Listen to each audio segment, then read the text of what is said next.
Halo sahabat JMBS, ketemu lagi. Kali ini saya bersama seorang penyair dan seorang terapis, Mira MM Astra. Halo Mbok. Halo. Mbok Mira ini penyair kelahiran Bali, sekarang menetap di Jogja. Buku puisi pertamanya sudah terbit adalah Pinara Pitu, terbit tahun 2016 dan dicetak ulang sebanyak 4 kali sampai Februari 2019. Yes. Cerita Mbok Mira soal buku puisi Pinara Pitu dulu, prosesnya. Oh ya, buku ini berproses cukup lama, kurang lebih 4 tahun. Tapi kemudian saya diamkan. Jadi buku itu lebih banyak berkisah tentang bagaimana saya pulang ke Bali. Akhirnya saya menyadari bahwa saya harus paham tentang Bali, bukan hanya sekadar menjadi orang Bali. Pulang ke Bali ya, Mbok? Sebelumnya? Lama di luar, mengembara. Di luar Bali apa di luar negeri? Di luar negeri. Di luar negeri lama, kurang lebih 8,5 tahun.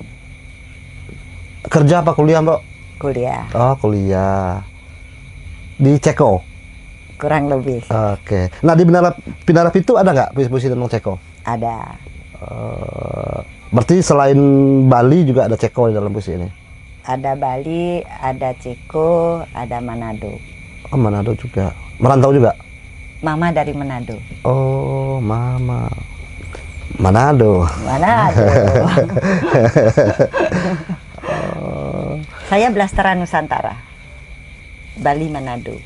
Oke. Ada Sumateranya nggak? Mungkin nanti. Nah, Pinara Pitu ini apa, Mbok? Artinya, Mbok? Pinara Pitu itu kalau dalam filosofi Bali itu kan 7 laras nada. Tetapi bagi saya itu adalah lebih konkretnya pada bagaimana saya menemukan diri saya melalui suara-suara yang ada dalam diri saya yang dari kecil sudah menjerit, mempertanyakan saya dari mana, saya akan kemana. Itu karena kan ada di persimpangan antara Bali, kemudian merantau juga keluar, kemudian pulang. Jadi ada suara-suara yang masih belum saya pahami tentang diri sebenarnya. Oke. Terus apakah puisi bisa menjadi bagian dari apa suara itu? Oh, pasti. Mbok, sebelum ke Ceko berarti sudah menulis juga atau bagaimana, Mbok? Sebenarnya pindah kapling. Pindah kapling gimana nih? Karena SMP kan teater dulu. Nah, kemudian akhirnya keluar. Setelah di luar baru tergerak, karena di Ceko ya banyaklah membaca banyak buku sastra, kemudian ya Praha atau Ceko juga kota para sastrawan, Kota para leklah. Bukan hanya kotanya Kafka ya, kota para seniman juga. Jadi dari situ tergerak, berawal dari catatan harian sebenarnya. Dari not-not harian, kemudian saya coba untuk kompilasi, memberanikan diri untuk menulisnya dalam puisi, meskipun terpatah-patah ya. Tapi sebelum ke Ceko berarti memang belum punya irisan dengan puisi gitu, ketemu teman-teman penyair, karena kan Bali juga cukup semarak ya sejak tahun 2000, sebelum 90-an malah kan. Iya, sering baca puisi, membaca saja. Karena basic dari teater tadi mungkin ya, Mbak? Iya, teman-teman juga banyak yang jadi juri, kemudian ya kita ada di lingkup Saya kan masih kecil waktu itu ya. Sekarang juga masih kecil. Ya masih kecil. Kemudian setelah bersinggungan dengan seorang Wayan Jengki Sunarta, akhirnya saya diminta untuk ya udah tulis saja gitu. Itu setelah pulang. Setelah pulang ya. Setelah pulang. Pulang tahun berapa Mbak berangkat sama pulangnya?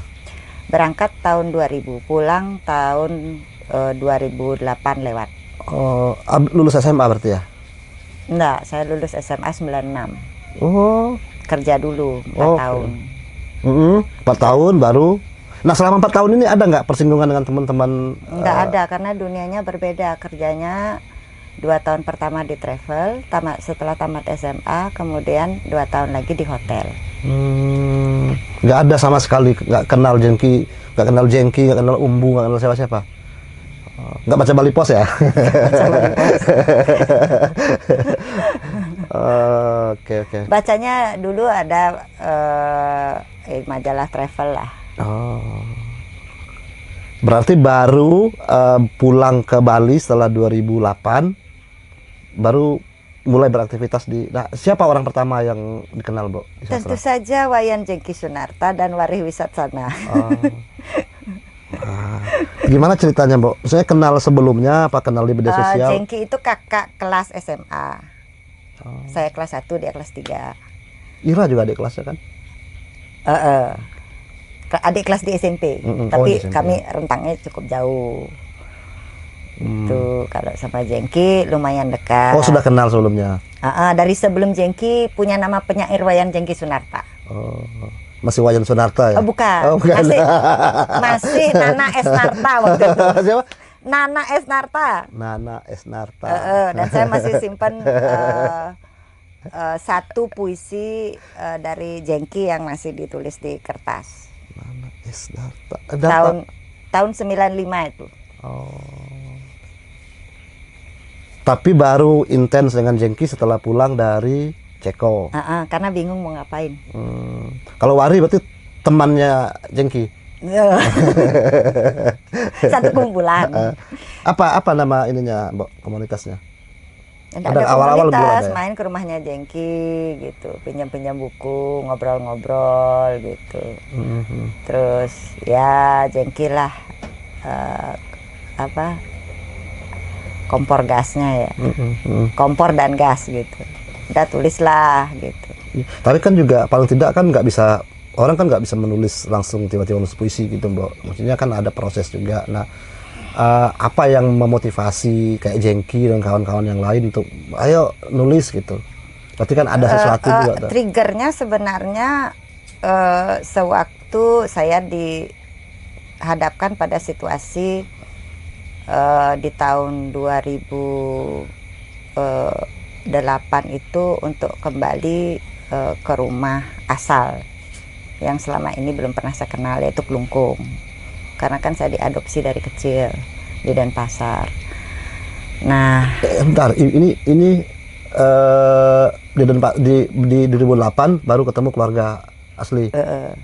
Tapi ayah sudah tidak ada. Mama tak tahu di mana. Gitu. Jadi berangkat dari situ, ya kembali lagi semua penyair berangkat dari luka ya. Gitu. Tetapi ini luka yang membawa keberkahan, karena kalau saya tidak dihadapkan dengan trigger-trigger semacam itu, mungkin tidak buku ini tidak akan pernah hadir. Karena ada luapan di mana saya baru merasa, oh ini toh ternyata pertanyaan-pertanyaan saya, kenapa sifat watak tabiat karakter saya begini, kenapa saya melalui jalan-jalan ini, kenapa saya berkeinginan untuk melempar diri sejauh mungkin untuk mendapatkan pendidikan yang memadai meskipun harus menunggu 4 tahun untuk mendapatkan beasiswa. Dari 96 ke 2000 ya. Tuh, jadi lumayan shock karena ya keluarga di Denpasar dalam kesehariannya tentu berbeda dengan keluarga di Klungkung gitu. Jadi ada hal-hal yang memang mengganggu, ada banyak sekali pertanyaan yang akhirnya karena jengki sudah tidak tahan menjadi tempat sampah, dibawalah saya ke hadapan seseorang. Gitu. Wah, siapa ini seseorang ini ya? Nanti ya kita tanya seseorang ini ya. Nah, kalau yang Manado tadi siapa, Mbok? Ibu yang dari mana? Mama. Mama yang adopsi apa yang asli? Mama asli. Oh, Mama asli. Kalau namanya Miska, tapi farmnya nggak tahu. Oh. Tapi sama keluarga Manado kan kontak? Tidak tahu sama Hilang sekali. juga? Hilang juga? Nggak tahu sama sekali. Terus kalau yang di Denpasar, Mbok? Berarti keluarga Denpasar, keluarga Bali juga kan? Iya, keluarga Bali, keluarga angkat. Oh. Keluarga angkat, tapi tetap Bali, orang Bali? Bali, ya. Sebentar ya. Kayak sinetron ya. Iya. Kenapa yang bikin ini ketemu dengan apa? Datang ke Kelungkung, ketemu keluarga itu peristiwanya apa, Mbak? Peristiwanya itu terjadi setelah saya di Ceko itu 2001. Jadi ada mimpi yang berulang. Mimpinya itu tiap hari sama atau kadang-kadang mimpi itu berulang. Gitu. Dan selalu ketemu satu sosok yang akhirnya baru saya tahu setelah pulang ke Kelungkung itu bahwa itu kakek gitu. Dan datang, belum pernah ketemu. Kakek meninggal tahun 65. Wah, puisi mistik nih. Ya. Tuh, jadi ya seperti bercerita kepada cucunya, nunjukkan ini tempat apa. Gitu. Berarti dia si kakek ini datang ke mimpi memperkenalkan diri dan nganter pulang ke alamat yang sama, ke pintu yang sama. Tapi tidak kontak dengan keluarga sebelumnya? Tidak pernah tahu karena keluarga di Denpasar juga tidak pernah tahu bahwa saya dari Kelungkung. Karena kan waktu saya lahir di sebuah klinik di Denpasar itu bayi tak bertuan. Ditemukan? Oke. Akhirnya diadopsi. Jadi saya selama 2 bulan pertama setelah kelahiran itu hidup dengan satu bidan ke bidan yang lain. Gitu. Akhirnya usia 3 ke 4 bulan ada yang mengadopsi. Berarti sekarang mas keluarga yang di Denpasar masih, Mbak? Ibu angkat sudah meninggal, bapak angkat juga sudah meninggal. Saya anak tunggal di. Oh, di keluarga ini juga anak tunggal. Anak tunggal. Kalau di keluarga kandung saya anak keempat dari 5 bersaudara. Tapi kenal sekarang saudara-saudara yang lain kenal? Ya lumayan, cukup besar ya keluarganya. Pelan-pelan lah, agak shock juga. Ya. Oke, Mbok, yang menarik dari Ceko apa? Yang menarik dari Ceko, bir, wine, buku-bukunya, jalan-jalannya yang semuanya rumah seniman, museum, galeri. Mozart di mana-mana, Kafka apalagi, Kafka di mana-mana. Nah, apa yang memanggil Mbok Mira untuk pulang? Kan selesai akan keluarga sudah ketemu, ini segala macam sudah ketemu. Kenapa tidak ingin balik lagi? Kan saya sebagai anak tunggal, apalagi waktu itu ibu sudah mulai menua. Jadi ada kesadaran bahwa saya harus menemani ibu ya, dan artinya kan ada hutang nyawa di situ. Saya dipelihara dari kecil, diberikan kasih sayang yang berlimpah, bahagia gitu. Jadi saya tidak pernah merasakan ada perbedaan waktu masih kecil dan tidak merasa bahwa saya itu anak angkat. Gitu. Nah, tahu anak sebagai anak angkat di mana, Mbok? Tahunya itu kurang lebih sekitar usia 10 tahun ya. Oh. Kira lewat mimpi juga. Enggak. Datangin mimpi. Karena merasa berbeda. Di keluarga angkat merasa berbeda sedikit.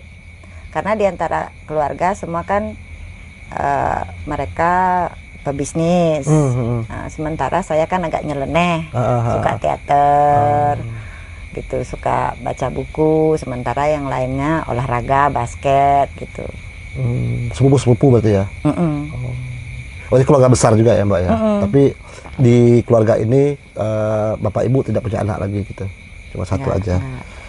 Oke. Nah sekarang Mbok Mira ini kan selain menulis puisi, juga menekuni sound terapi, Sound healing. Sound healing.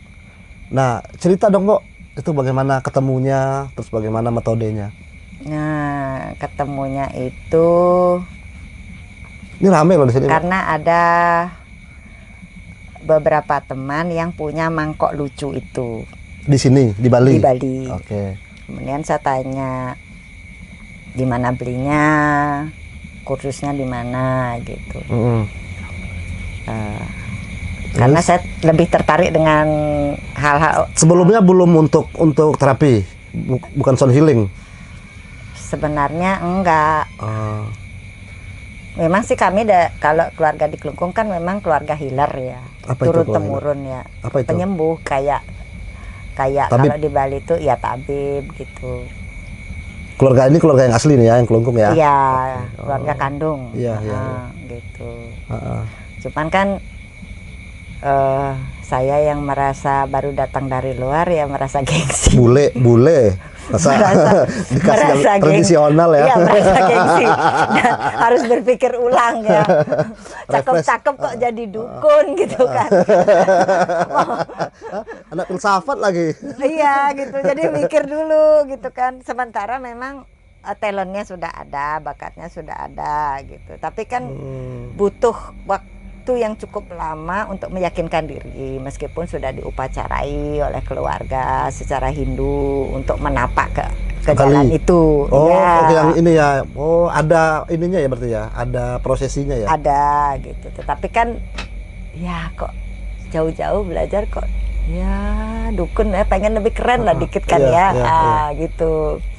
Jadi akhirnya setelah tanya-tanya sama teman, karena mereka rata-rata mengambil kursus langsung di Malaysia, saya cari-cari kursus lah yang di Bali. Memang agak sedikit lebih mahal, tapi saya jalani karena saya berpikir ke depannya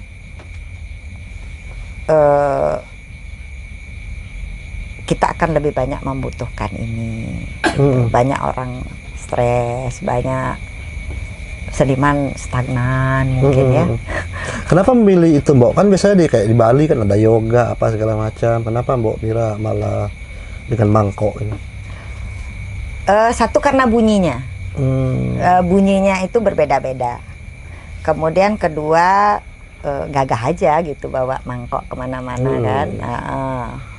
Terus saat ini nih kita memang benar-benar sendiri kan dengan satu set alat itu.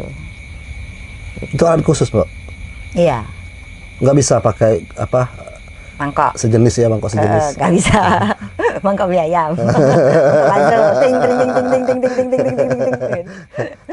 Belajarnya di mana Mbak?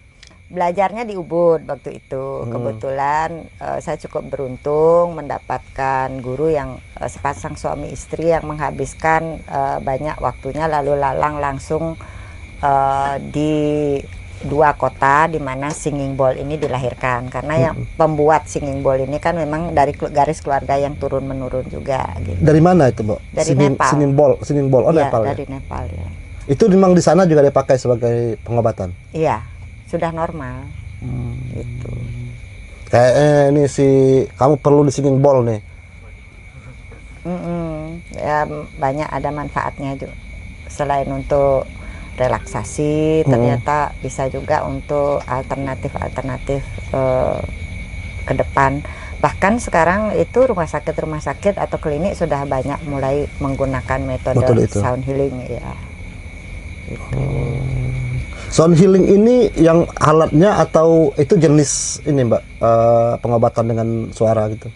Pengobatannya. Kalau ini kan disebutnya karena populernya di Tibet, makanya disebut Tibetan singing bowl. Padahal dia originalnya Nepal kan. Nah, gitu. Jadi barangnya, alat-alat ini dari sana juga. Iya.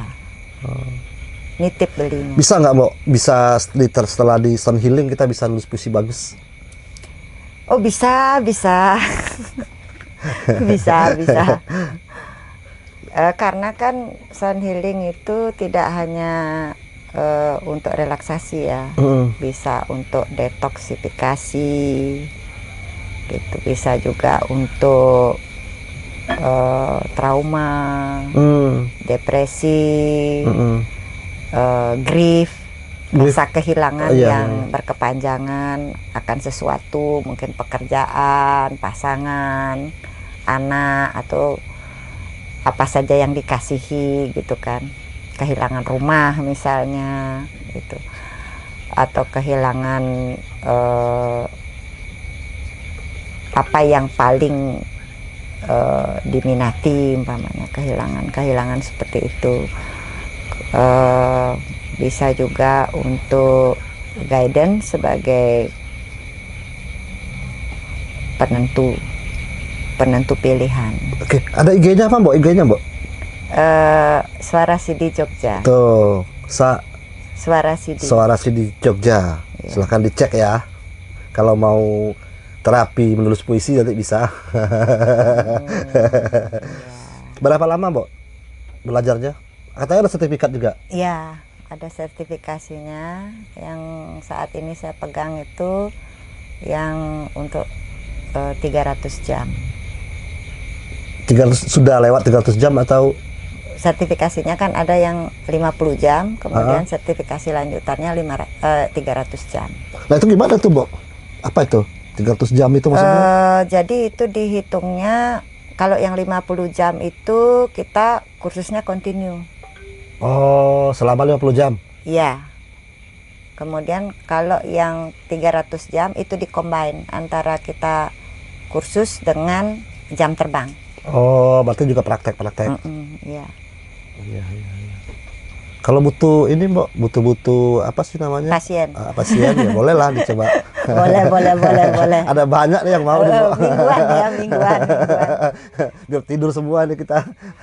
Iya, karena kan itu akan mengantar kita pada alam bawah sadar, di mana alam bawah sadar itu yang nanti kita bisa mengafirmasi diri kita yang selama ini kita tidak yakin atau kita ragu. Nah itu bisa.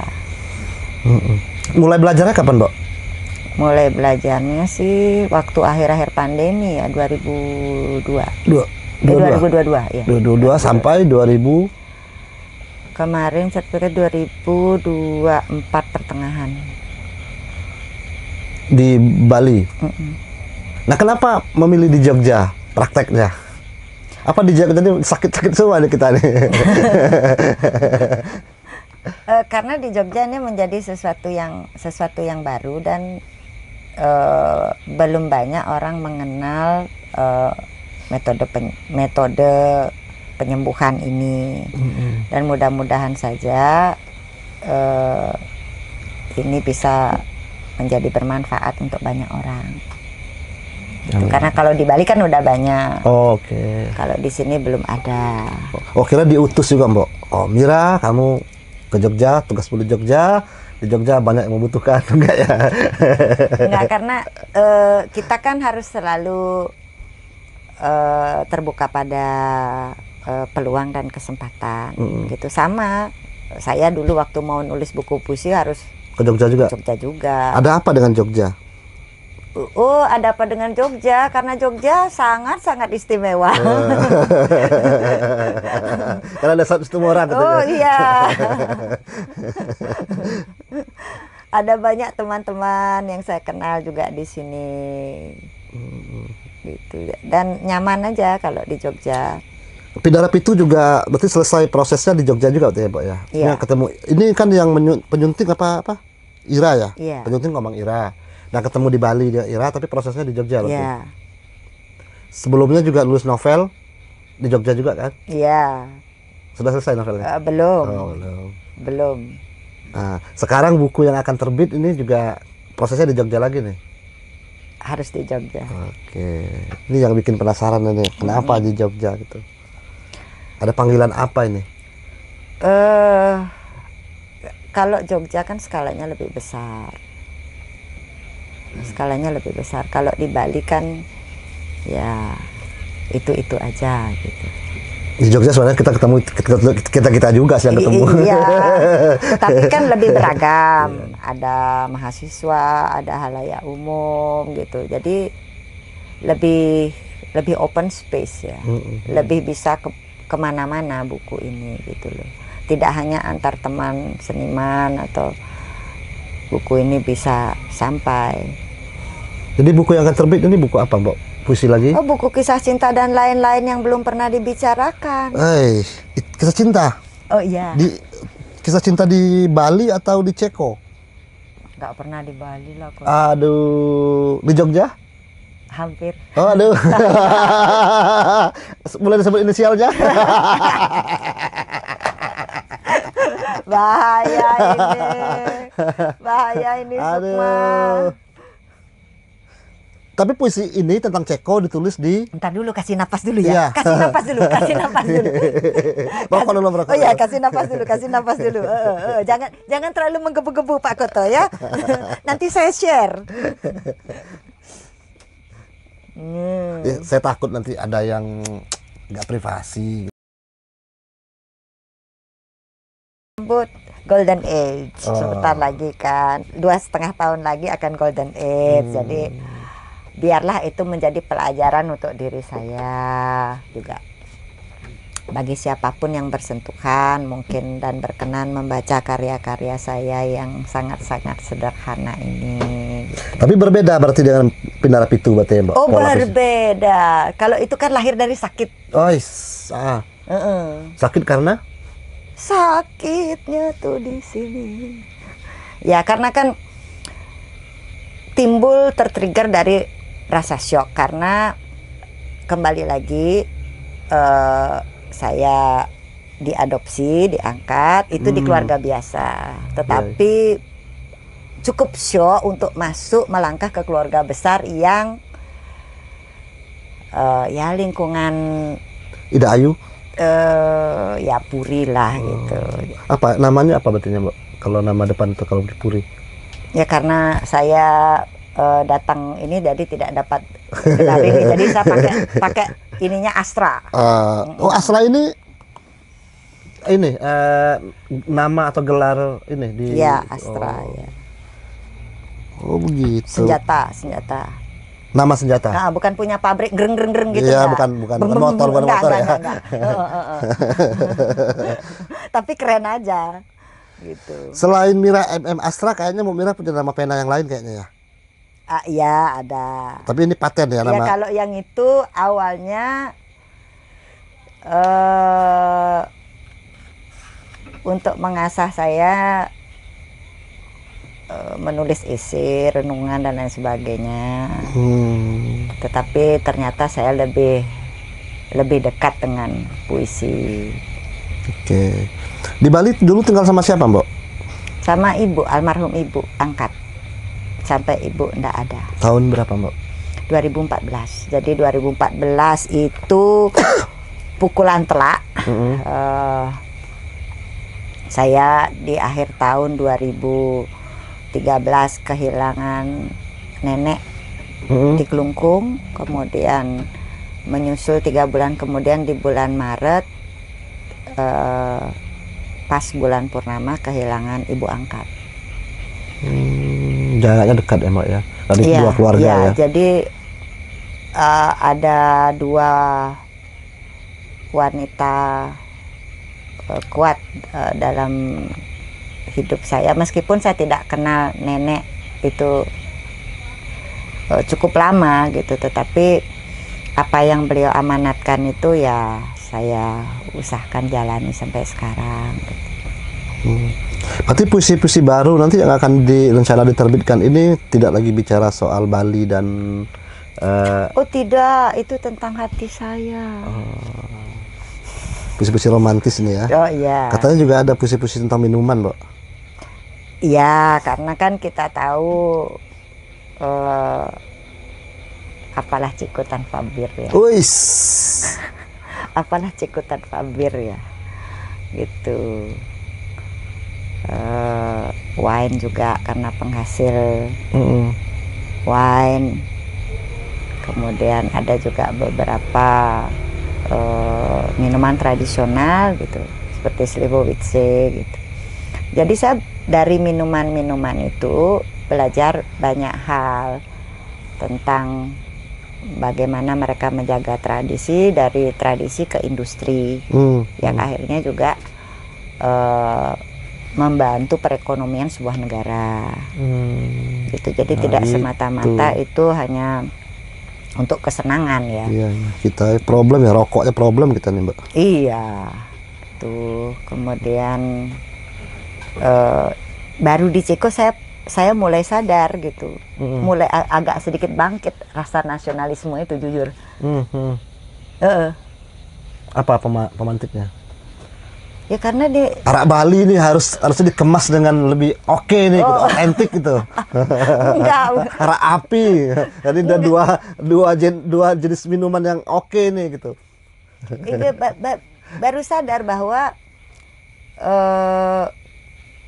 mereka sudah dari sejak kecil itu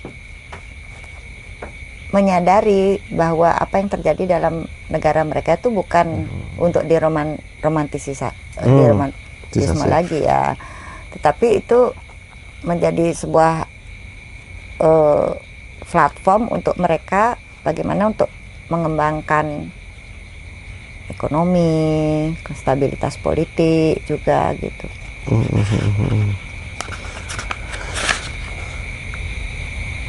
Jurusan sosial politik 2004-2008 dan filsafat 2001-2004. Ini S1 S2 Mbak? Iya. Selesai dua-duanya?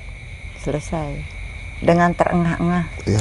Tidak memilih mengajar atau apa gitu di Indonesia? Takut diusir. Jadi filsuf gitu? Oh enggak. Jadi tidak, ini apa, ijazah ini disimpan ya? Oke. Terapi. Iya. Jalan hidup. Jalan hidupnya terapi gitu. Jadi nanti di buku puisi baru ini akan membongkar ini ya, berarti ya. Ada banyak tabir yang dibongkar berarti ini ya. Iya, yang 22 tahun cukup rapat saya simpan. Karena Golden Egg tadi tuh pengen dikeluarkan sekarang.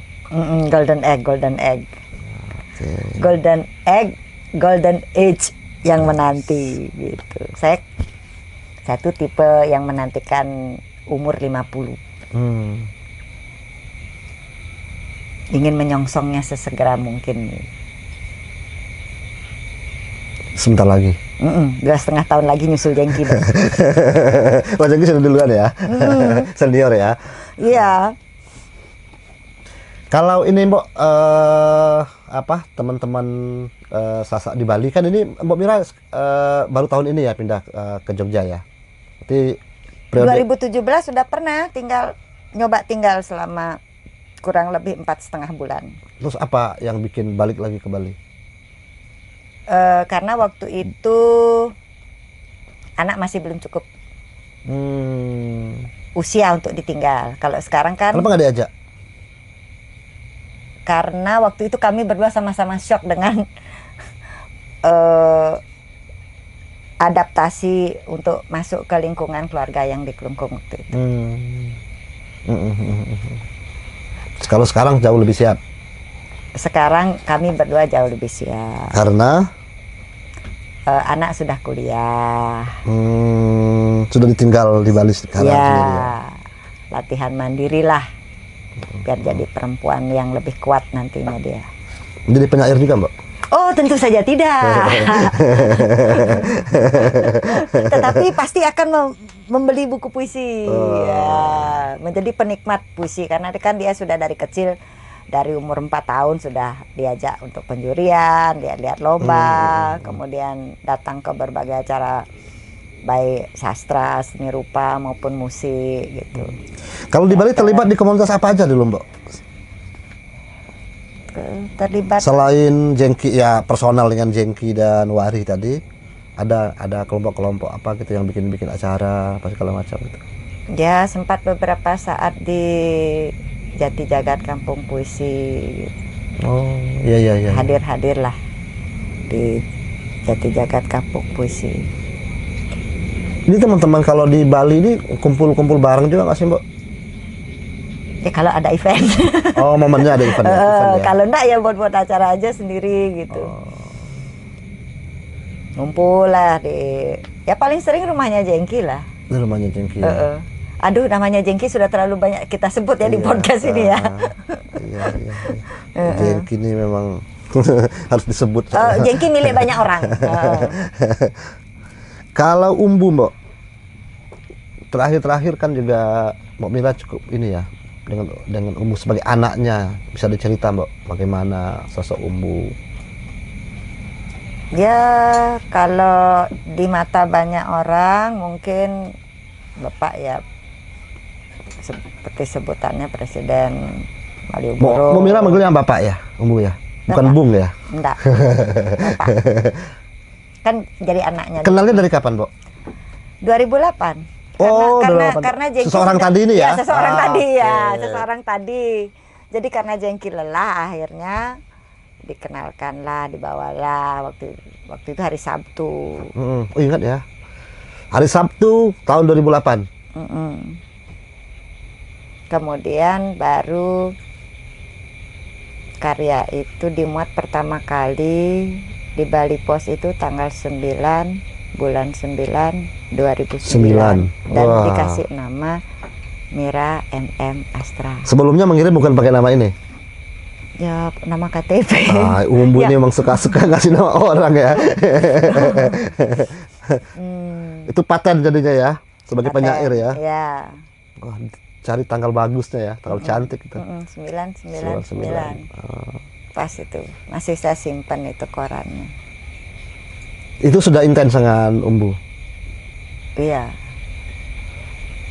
Hampir setiap Sabtu atau hari Senin biasanya ditelepon dan di situ cerita sama Bapak gitu.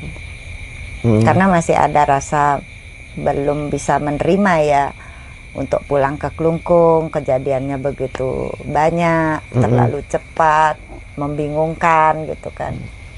Kenapa baru di usia setelah saya punya anak, saya kembali pulang ke kampung halaman, merasa asing, merasa bingung dengan segala tata cara, bahkan cara berkomunikasi pun berbeda gitu. Jadi semuanya itu yang akhirnya kata Bapak harus dikip nama Astra itu harus dikip sebagai sebuah identitas, penanda kelahiran gitu. Makanya tidak ada kelahiran yang sia-sia. Terus sampai meninggalnya Umbu masih bareng ya, Mbak? Iya. Jadi waktu dari Bapak masuk di Rumah Sakit Bali Mandara sampai Bapak berpulang, kemudian menemani Bapak di ruang sunyi sebulan. Di ruang sunyi itu apa, Mbak? Tempat Bapak sekarang di Nusa Dua, di pemakaman Kristen. Jadi kami tidak mau menyebutnya sebagai nisan atau makam gitu, karena menurut adat Sumba kan Bapak masih belum dianggap meninggal. Jadi Bapak masih ada di antara kita menurut kepercayaan keluarga di Sumba gitu. Jadi belum, ini tidak dikubur gitu ya, Mbak? Enggak. Seberapa lama? Sampai Bapak mungkin merasa siap untuk dibawa pulang. Bapak kan tidak bilang kapan mesti dibawa. Pulang ke Sumba? Nanti kami semua yang di Bali maupun keluarga di Sumba yang nanti akan mendapatkan tanda-tanda kapan Bapak ingin dibawa ke sana. Oh, biasanya ada lewat apa tuh, Mbak? Mimpi atau apa? Itu dah kurang tahu. Kita tunggu. Tapi berarti sekarang masih Umbu masih dikunjungi apa? Maksudnya masih katanya ada tempat untuk menaruh sesuatu gitu. Ya, jadi itu ruang sunyi itu kalau di Sumba itu disebut Guru Kudu. Gitu. Jadi itu ruang sunyi ini istilah atau memang khusus untuk Umbu diberikan, Bu? Atau istilah di Indonesiakan, itu istilah lokal yang di Indonesiakan? Istilah lokal yang di Indonesiakan. Oh. Yang kita Indonesiakan menjadi ruang sunyi. Kamu tahu nggak, Sat? Ruang sunyi? Pak ya. Iya. Oh, jadi di situ dia tidak dimakamkan, tidak dimakamkan ya. Orang datang masih bisa bawa sesuatu. Iya. Tapi tidak boleh tabur bunga karena belum meninggal. Boleh bawa sirip pinang, rokok, bir kesukaannya Bapak, kopi kesukaannya Bapak, rengginang kesukaannya Bapak. Boleh kirim buku puisi juga. Jadi nanti akan nyampe di bawah. Gitu. Koran apa? Bali Pos. Mungkin Bapak. Oh, enggak, mungkin Soloran. Koran-koran dari luar Bali tentunya. Gitu. Karena dianggap Bapak masih kayak kita gitu. Belum naik ke alam yang lain gitu kalau menurut kepercayaan di Sumba. Apa yang Mbok Mira ingat tentang Umbu dalam keseharian seperti apa, Mbok? Apakah dia semisterius yang suka diceritakan orang-orang? Oh enggak, Bapak normal kok di rumah. Sama kayak normalnya bapak-bapak orang-orang. Iya. Soalnya Umbu ini kayak mitos, Mbok. Iya. Sehari-harinya gimana itu? Iya. Kalau Bapak di rumah ya biasa bangun pagi. Kadang yang paling saya suka dan ingat dari Bapak itu kalau hujan. Kalau sore atau malam hari itu hujan deras, begitu gerimis nanti, begitu hujan reda gerimis, Bapak pasti keluar. Karena mencium aromanya. Iya. Bapak ingat kalau di Sumba itu kan hujannya itu kayak, apalagi kalau hujan dengan petir dan gelegar ya. Itu yang Bapak paling ingat tentang Sumba. Dan bau tanah gitu. Aroma tanah. Wah, ini ciri penyairnya tetap ada loh, Mbok. Keluar begitu gerimis mencium bau hujan kan, itu sudah penyair itu. Hanya penyair yang mau melakukan itu. Pulangnya kalau tidak bawa bubur Madura ya bawa kacang hijau dan pastinya koran. Mampir ke beberapa kios koran. Berarti tetap berangkat kerja, pulang kerja normal seperti biasanya berarti ya? Tidak hilang, misalnya mau berangkat kerja seminggu lagi baru pulang, 3 minggu lagi baru muncul lagi gitu, enggak gitu ya? Anteng kok Bapak di rumah.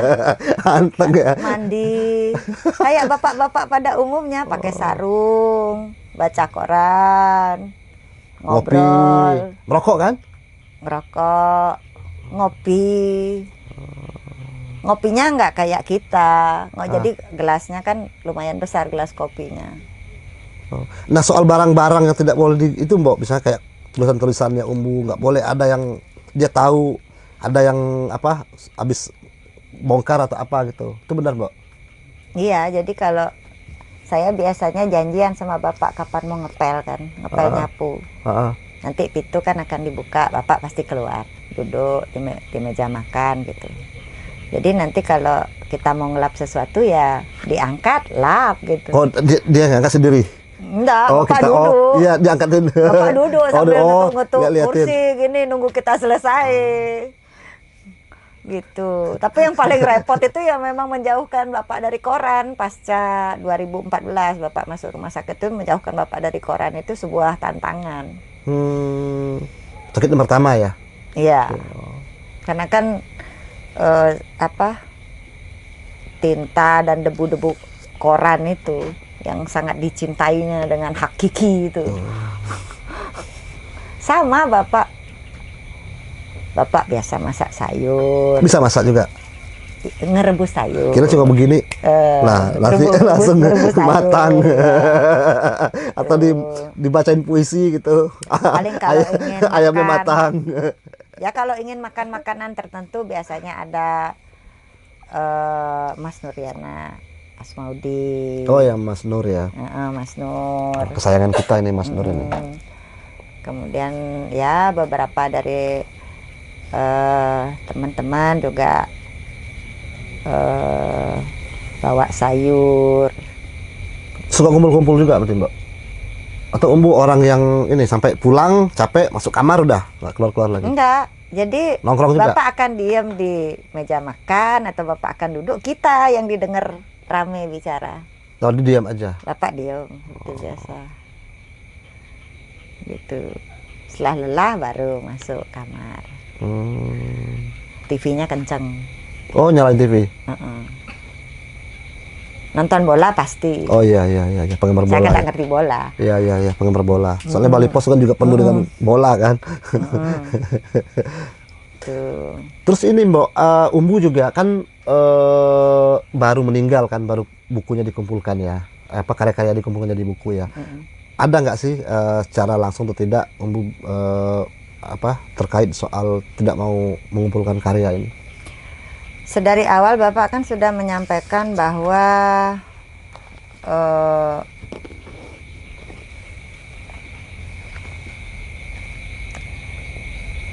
kompilasi dari musikalisasi Tan Yoi sudah cukup mewakili. Tapi di situ kita kan perlu pahami bahwa kuda putih yang meringki. Iya, memang tidak mudah bagi seorang sosok Umbulan Luparanggi ya di mata para seniman setanah air gitu, se-Indonesia gitu, untuk mendiadakan dirinya. Jadi ini pelajaran yang sangat-sangat sulit ya, bahkan bagi kita gitu. Seorang yang seperti Bapak mendiadakan dirinya, tetapi dia menjadikan keadaan dari dan keberadaan dari banyak orang. Gitu. Seperti yang kita lihat bahwa banyak teman-teman kita yang mendapatkan nama kemudian meneruskan dengan intens di jalur kepenulisan, di wartawan, sebagai budayawan, seni rupa, bahkan musisi. Itu banyak yang tersentuh gitu. Bahkan di akhir-akhir 6-7 tahun terakhir itu Bapak lebih intens dengan non penulis. Jadi dia lebih banyak menyibukkan dirinya dengan anak-anak SMA. Calon penyair, jangan calon penyair itu Mbak. Iya, dan ada juga calon perupa yang sekarang akhirnya masuk ke seni rupa gitu. Jadi yang awalnya tidak memimpikan untuk masuk menjadi berkecimpung di dunia seni. Akhirnya tergugah. Jadi dari Bapak, pelajaran yang menarik itu adalah dia meniadakan diri sekuat mungkin, berjarak sekuat mungkin gitu. Ini filsafat ini. Agak susah kita terjemahkan. Iya, berjarak itu penting. Berjarak itu penting. Iya. Bahkan bukan hanya Bapak ya. Kalau kita baca teliti di sang nabinya Gibran itu kan ada 2 pilar itu nggak mungkin dempet, pasti akan ada jarak di antara 2 pilar itu. Maka dia bisa berdiri kokoh gitu. Ya walaupun banyak orang menyebut beliau sebagai guru, kemudian sebagai seorang tokoh sastra gitu. Bapak ya bilang ya kalau di rumah ya hari Sabtu aja dia redaktur. Oh, oke. Sehari-hari. Sehari-hari ya Bapak. Nah, sebagai seorang guru gimana Umbu Mbok biasanya? Saya kurang tahu sebagai guru. Oh, karena sebagai anak ya? Karena sebagai anak. Oke. Tolong tanya yang lain ya. Mohon maaf ya. Sebagai Bapak gimana? Sebagai Bapak ya cukup cukup bosan dengan satu jenis makanan misalnya, masa ini lagi gitu. Oh, enggak pernah. Tapi spesifik Bapak. Oh. Spesifik Bapak gitu. Contoh tidak bisa jauh-jauh dari masakan Padang. Tunjang, kikil, selera aja umbu, paru, sambal hijau. Kemudian yang paling lucu lagi kalau kita bilang kita beli di warung atau di nasi Padang A gitu. Bapak tahu itu dari bentuk daun singkongnya. Iya. Beliau tahu itu dari daun singkongnya, bukan dari sambelnya. Gitu. Jadi nggak mungkin bohong kalau kita mencarikan disuruh ini. Oh, ini pasti tunjang atau kikilnya dari warung A. Ini. Fanatik ya di satu tempat ya. Kalau enak udah itu. Fanatik dengan kuah bakso. Oke Mbak, kira-kira buku puisi baru ini kapan terbitnya? Karena kan Pinara Pitu ini butuh waktu yang cukup panjang nih, 2012 sampai 2016 baru terbit. Ya, akumulasi ya, itu akumulasi. Apa pemantiknya nih? Gimana caranya supaya buku ini segera terbit? Pasti terbit. Karena itu sudah menjadi janji dan hadiah ulang tahun untuk putri saya. Tahun ini apa tahun depan? Tahun depan. Oh, tahun depan.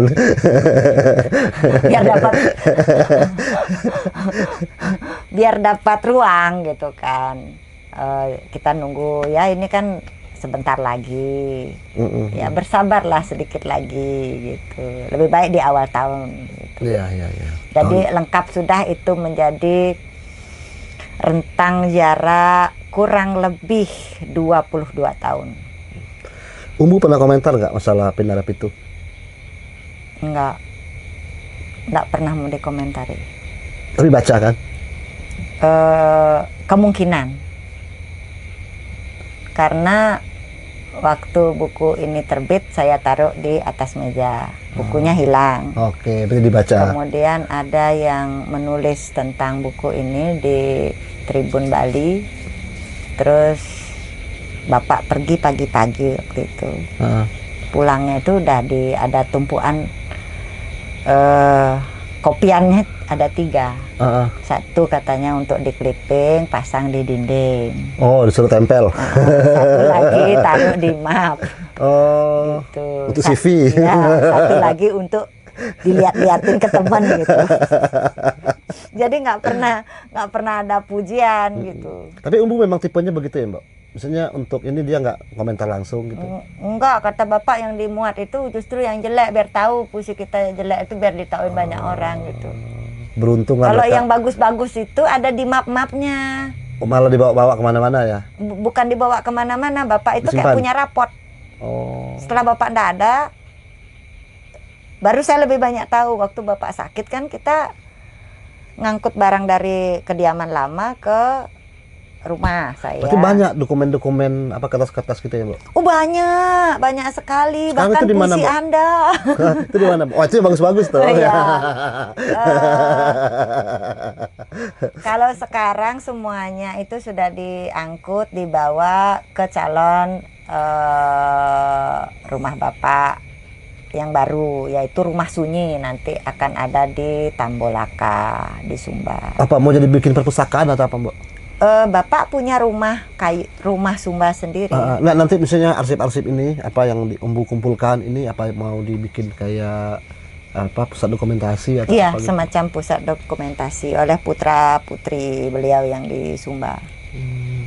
Tuh, jadi itu sudah ada yang nyortir juga gitu. Jadi banyak dokumen-dokumen karya, terutama karya-karya ya, karya-karya yang dikirimin ke Bali Pos. Iya. Baik yang masih mentahan maupun yang sudah mendapatkan komentar gitu. Karena Bapak kan tidak pernah mencoret puisi. Tidak pernah bilang puisi itu jelek. Semua Bapak bilang Tapi bagus. tadi yang dimuat yang jelek.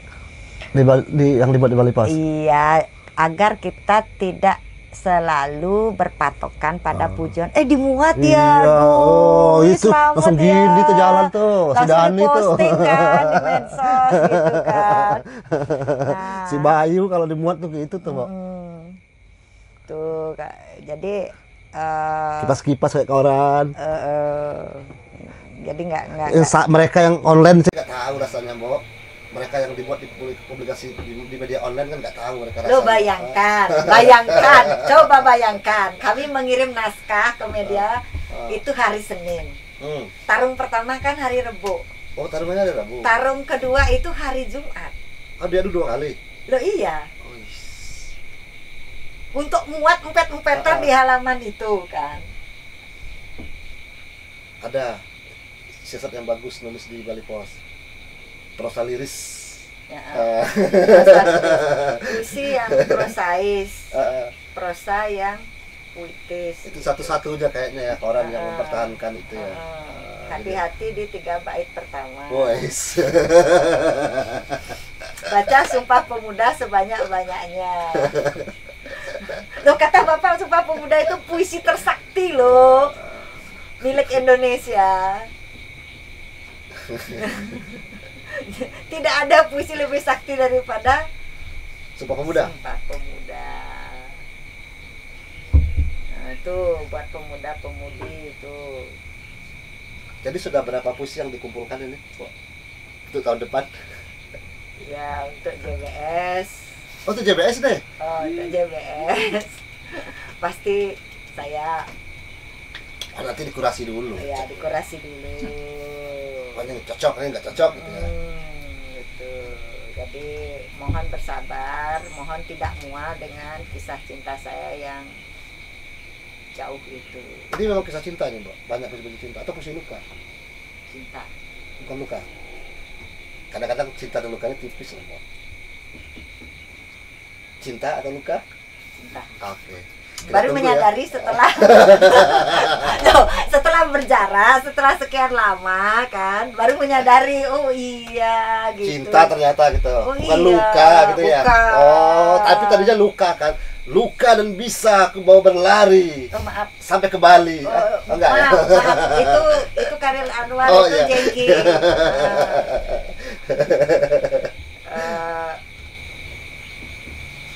Tanpa saya menyadari ada sosok yang begitu menghargai dan menyadari keberadaan saya bahwa suatu saat nanti saya menjadi sesuatu. Rani. Bukan Rani kan? Ini kan. Tapi Rani belum ada waktu oh. itu, belum. Masih binar-binar di mata Seseorang dia. ini Masih binar-binar. ada dalam puisi ini nanti di buku ini? Hampir di seluruh. Oh. Hampir menubuh dia.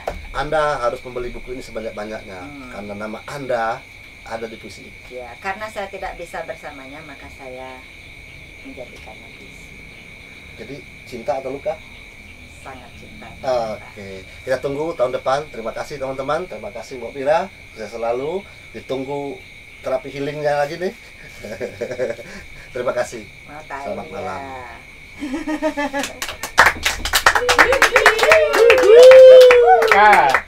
Kok kamu shock masalah aku lahir dan ini